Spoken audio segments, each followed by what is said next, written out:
رمضان میں قرآن کو جو پڑھنے کا آبجیکٹو تھا وہ یہ تھا کہ ہم زیادہ سے زیادہ قرآن پاک کی تلاوت کریں، اس لیے کیونکہ وہ بونس کا مہینہ تھا، ہر لفظ کو پڑھنے کے اوپر 10 اجر تھے۔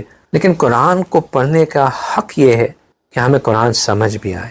اب جن لوگوں کو قرآن پڑھنا آتا ہے ان کو یہ فکر ہونی چاہیے کہ کیا ہمیں واقعی قرآن سمجھ بھی آ رہا ہوتا ہے یا نہیں۔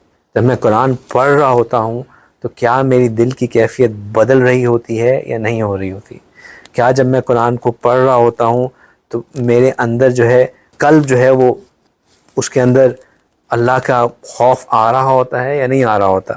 تو ہمارا ایمان بڑھتا ہے کہ نہیں بڑھتا، یا ہمارے کوئی فرق ہی نہیں پڑتا، بس پڑھے جا رہے ہیں پڑھے جا رہے ہیں۔ اللہ سبحانہ تعالیٰ ایک اور جگہ کہتے ہیں کہ اگر یہی قرآن جو ہے کسی پہاڑ کے اوپر اتارا جاتا تو وہ پہاڑ خشیت سے جو ہے وہ ٹکڑے ٹکڑے ہو جاتا۔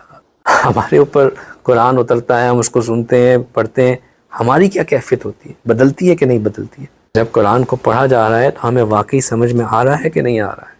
ہمارے دل کی کیفیت بدل رہی ہے کہ نہیں بدل رہی ہے؟ اس کے لیے پھر عربی زبان سیکھیں، عربی زبان کا سیکھنا ضروری ہے۔